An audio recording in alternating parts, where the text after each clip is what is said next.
Eu acho, João, que o diferencial que você tem é que é muito espontâneo, o que desagradável. Daqui a pouco a gente vai entrar nos bordões aqui. Ó. Sim. Mas eu quero saber do início. Quando é que você fez jornalismo? Sim. Fez jornalismo. Sim. Quando é que despertou assim, eu vou ser locutor, narrador? Pô, cara, muito novo assim. Muito, bem novo. Bem novo. Eu sou de Niquito, sou de Niterói. Vizinho. Querida Niterói. Né? Quem é de Niterói é bairrista mesmo. Niterói é a melhor cidade do mundo e não tem conversa, não tem diálogo. Grande Niterói. Abraço para todos os meus conterrâneos e conterrâneas.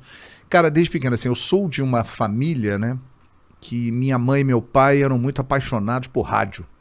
Então, onde eu ia na minha casa tinha rádio, em todos os cômodos tinha rádio, né? E eu cresci ouvindo aquilo ali, gostando e também acompanhando e tal.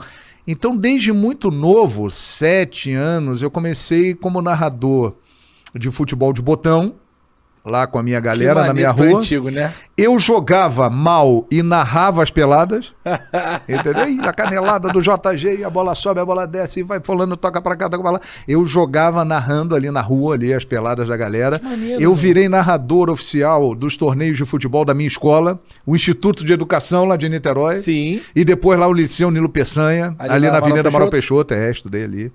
E aí foi assim, cara, e ouvindo, e os meus ídolos, né, de rádio. Me lembro que meu pai, quando eu tinha 12 anos, ele me deu um presente que marcou a minha vida. Ele me deu um motorrádio com ondas curtas, e aí eu comecei a girar ali, descobri outros narradores de outros lugares.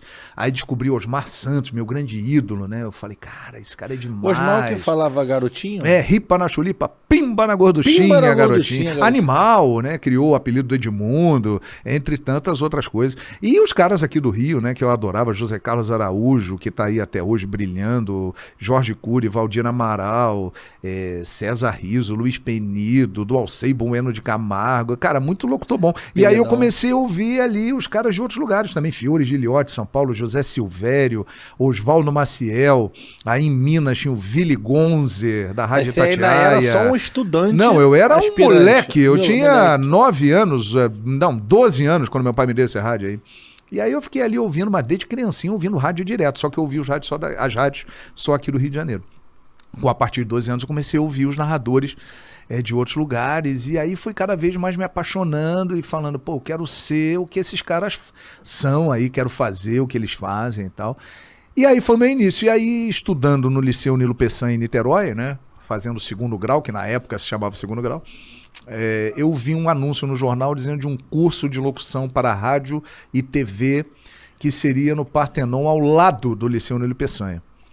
E aí eu falei, cara, que legal, não sabia que existia isso. Aí fui lá, me inscrevi no curso, tinha 16 anos, e fui às aulas e tal. E o meu professor, que era um locutor chamado Alpa Luiz, né, locutor de rádio FM, ele virou para mim e falou assim, garoto, você leva jeito pro negócio, você tem talento, você quer trabalhar com o quê? Em qual área da comunicação? Eu falei, eu gosto muito de esporte, professor. Aí ele falou, vou te dar uma carta de recomendação para você ir numa rádio lá no Rio, para você procurar um conhecido meu, para ele te dar uma chance.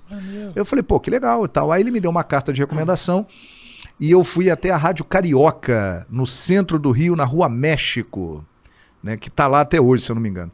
E lá eu procurei João Haddad e Garcia Júnior, que eram os chefes da equipe. Ele pediu para eu procurar esses caras. E aí mostrei a carta de recomendação e eles me deram uma chance, cara. E ali eu comecei. Mas moleque ainda, né? Eu comecei com 17 anos, tô nessa não tinha nem 34. feito faculdade ainda, nada? Não, foi antes. Eu comecei a fazer faculdade durante a minha carreira. Eu antecipei a jogada, eu tava as coisas foram acontecendo assim, né? E eu, graças a Deus, encontrei muita gente que me ajudou, né? Eu fui abençoado nesse aspecto e aproveitei as chances, né, que eu tive. Eu tenho uma história com um cara que trabalha com você hoje. Comigo? E que eu virei narrador por causa dele. Quem? Sérgio Maurício. Tá ligado? Você tá louco? Você tá louco? Cara, maravilhoso. Essa equipe da Rádio Carioca, o Sérgio Maurício, ele era um dos narradores, né? E aí, como é que eu comecei? Eu era rádio escuta, o cara que ficava anotando os resultados, ouvindo as rádios e passava pro plantão. Aí um dia o plantão ficou rouco, o Luiz Lara e eu entrei no ar, no dia 8 de novembro de 1988, nunca mais me esqueci. Ali eu comecei a minha carreira e entrei como plantão esportivo, informando os resultados. Olha o gol! Onde? Mineirão, Atlético 1, Cruzeiro 0, gol de fulano de tal, informando... Nanana. Assim eu comecei a minha carreira. E aí virei repórter, logo depois fazendo folga dos clubes e tal. E um dia eu estava em São Januário, no início de 1989, em fevereiro de 89, para fazer a transmissão do jogo Vasco da Gama e Porto Alegre, pelo Campeonato Carioca. Eu era repórter de campo. E aí, cara, o Sérgio Maurício ia ser o narrador do jogo, era um verão, calorão no Rio de Janeiro, e o Sérgio, eu acho que ele comeu uma feijoada. Ele gosta. Ele passou mal. Peixinho, gosta. Ele passou mal. Aí ele falou, garoto, porra, não dá pra narrar o jogo. Vou falar com os caras lá da rádio, você entra aí e narra o jogo. Você não quer ser narrador? Eu falei, quero, pô. Ele falou, então pega aí, ó, tá aqui a escalação, narra o jogo aí. Que isso, cara? Foi, cara, o Sérgio Maurício, pô, pode perguntar pra ele. É foda. Aí eu falei, pô, Sérgio, valeu, cara. E ele realmente estava bem debilitado e não tinha condição de narrar não, cara. E aí eu narrei, cara, Vasco e Porto Alegre, em fevereiro de 89, né? E depois seguimos a carreira juntos, eu e o Sérgio Maurício, trabalhamos muitos anos juntos no Sport TV e hoje fico muito feliz de vê-lo onde ele está, porque ele merece muito. E graças ao Serginho eu tive a chance, cara, e comecei a narrar e tô aí, há 34 anos nessa daí. Ele já tinha alguns anos aí de atividade, e aí surgiu a chance, ele virou pra mim e falou, ó, tá ruim pra mim aqui, toca a bola aí, vai lá. Aí eu fui. Vocês ficaram um tempão lá no grupo Plim Plim, né? Lá no Sport TV. Olha, e Globo. O Sérgio, eu não sei... 27 lá. Assim, eu trabalhei seguidamente no Sport TV 14 anos e 10 meses. Caraca, João. Muito tempo. Vida. A gente começou na TV a cabo, né? A gente pode dizer que trabalhou na TV a cabo no início da TV a no cabo. Rio Comprido, se eu não me engano. Sim, ali na rua Itapiru, no Rio Comprido, ao lado do Helênico. Quando a gente chegou lá, não tinha negócio de tiroteio, bala perdida, não. Véio.